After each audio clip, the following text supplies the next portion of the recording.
वाज़ेह रहे कि गुज़श्ता कई दिनों से एहतजाज का सिलसिला जारी है। बांग्लादेश में तलबा तंजीमें सड़कों पर मौजूद हैं, अपना एहतजाज रिकॉर्ड करवा रही हैं। सरकारी मुलाजमतों में कोटा सिस्टम के खिलाफ, जो कि बहुत पुराना कोटा सिस्टम है, उसके खिलाफ आवाज उठा रही थी कि एक यूथ जिनमें इतना स्पिरिट है, जोश है, जज्बा है, वो इतने काबिल हैं कि अच्छे तरीके से काम कर सकते हैं, उन्हें मौके फराहम किए जाएं। अपने मुतालबात के हक में वो सड़कों पर मौजूद हैं।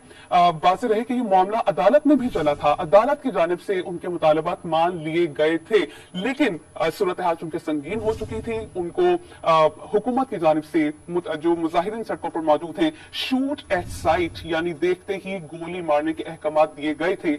इसकी वजह से सूरत हाल खराब हुई। गुज़श्ता हमने ये खबर चलाई थी कि 150 हलाकतें हो चुकी हैं, और आज की जो खबर जो हमारे पास डेथ टोल आ रहा है वो 300 है कि इन फसादात ने, या जो प्रोटेस्टर्स सड़कों पर मौजूद थे, ये इतना वायलेंट हो गया, इतने पुरतशद्दुद मुजाहरे हो गए कि हलाकतों की तादाद 300 हो गई, और जो जख्मी अफराद हैं उनका जो नंबर्स हैं वो बताया नहीं जा सकता, क्योंकि वो हॉस्पिटल में जेर इलाज हैं और अभी रिपोर्ट भी नहीं हुआ।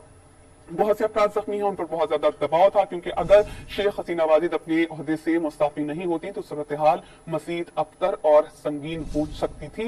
बकौल हुमा बकाई साहिबा के फौज ये रियलाइज कर चुकी थी कि अब मामला किसी तौर कंट्रोल नहीं होंगे, तो फिर ये तय पाया कि हसीना वाजिद अपने ओहदे से मुस्ताफी हो जाएंगी। मुजाहिरीन ने ढाका में शेख हसीना वाजिद की रहायशगाह पर धावा भी बोल दिया था। उन्होंने कोशिश की कि उन मुजाहिरीन से वो बातचीत करें, लेकिन फौज की जानिब से उनको ऐसा करने की इजाजत नहीं दी गई। वो सेफ एग्जिट उनको मिला, फौज ने उनको सपोर्ट किया, और इस वक्त वो इंडिया रवाना हो गई हैं। मुख्तलिफ खबरें इस हवाले से सामने आ रही हैं। अभी ताहाल कुछ भी कहना खबर इस वक्त है कि अब बांग्लादेश का कंट्रोल कौन संभालेगा, लेकिन जो इत्तलात सामने आ रही हैं गैर मुल्की खबर एजेंसी के मुताबिक बांग्लादेश के आर्मी चीफ अब से कुछ देर बाद कौम से खिताब करेंगे, बांग्लादेश की आवाम को एतमाद में लेंगे। इस वक्त मुल्क में जो अनारकी है, जो सिचुएशन खराब हुई है, सबसे पहले उसको स्टेबल करने की कोशिश की जाएगी। खत्ते में, मुल्क में अमन लाया जाएगा। जब सूरत हाल काबू में आ जाएगी तो उसके बाद ही इस चीज का फैसला होगा कि आया कोई और वजीर आजम होगा या फिर नए इंतखाबात होंगे, और उसके